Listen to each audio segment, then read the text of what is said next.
any person may become great. There is a principle of power in every person. By the intelligent use and direction of this principle, man can develop his own mental faculties. Man has an inherent power by which he may grow in whatsoever direction he pleases, and there does not appear to be any limit to the possibilities of his growth. No man has yet become so great in any faculty but that it is possible for someone else to become greater. The possibility is in the original substance from which man is made. Genius is omniscience flowing into man. Genius is more than talent.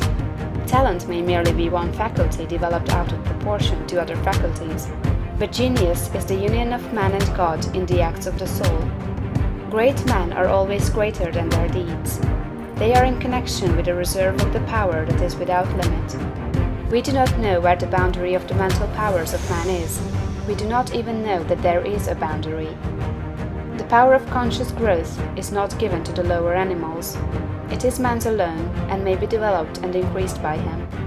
The lower animals can, to a great extent, be trained and developed by man. But man can train and develop himself.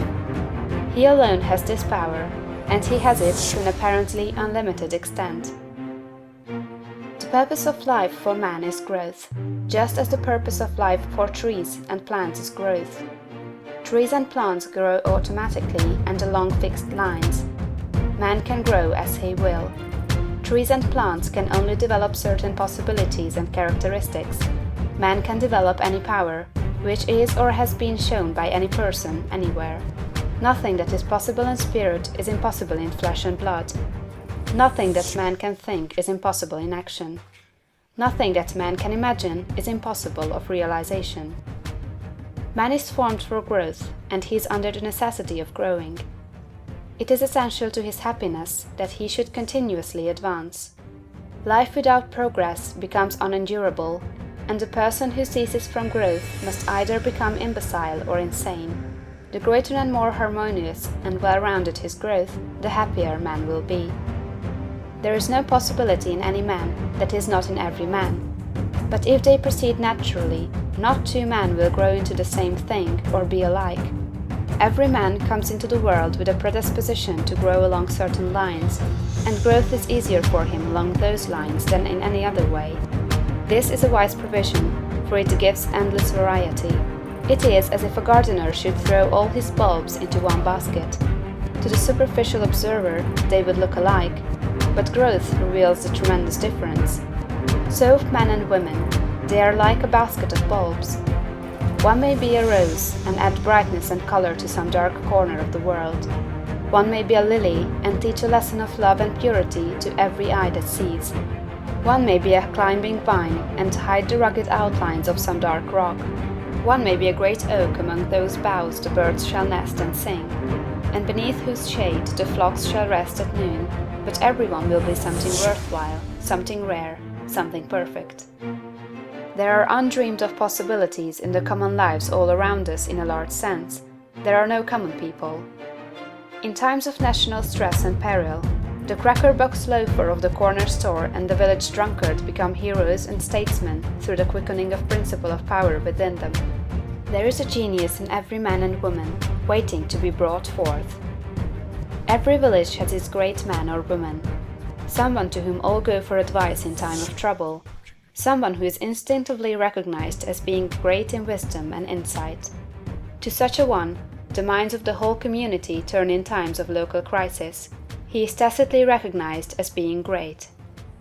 He does small things in a great way. He could do great things as well, if he did but undertake them. So can any man. So can you.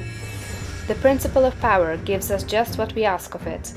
If we only undertake little things, it only gives us power for little things. But if we try to do great things in a great way, it gives us all the power there is. But beware of undertaking great things in a small way. Of that we shall speak farther on. There are two mental attitudes a man may take. One makes him like a football. It has resilience and reacts strongly when force is applied to it, but it originates nothing. It never acts of itself. There is no power within it. Men of this type are controlled by circumstances and environment. Their destinies are decided by things external to themselves.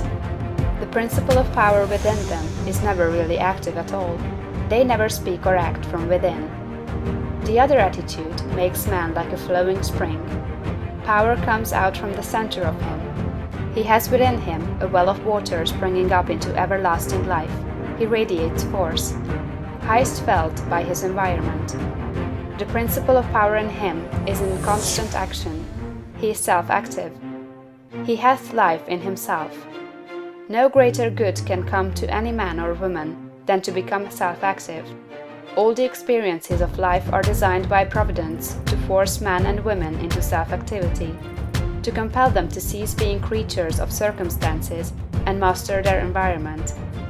In his lowest stage, man is the child of chance and circumstance and the slave of fear. His acts are all reactions resulting from the impingement upon him of forces in his environment. He acts only as he is acted upon, he originates nothing. But the lowest savage has within him a principle of power sufficient to master all that he fears. And if he learns this and becomes self-active, he becomes as one of the gods. The awakening of the principle of power in man is the real conversion, the passing from death to life. It is when the dead hear the voice of the Son of Man and come forth and live. It is the resurrection and the life. When it is awakened, man becomes a son of the highest, and all power is given to him in heaven and on earth. Nothing was ever in any man that is not in you. No man ever made more spiritual or mental power than you can attain, or did greater things than you can accomplish. You can become what you want to be.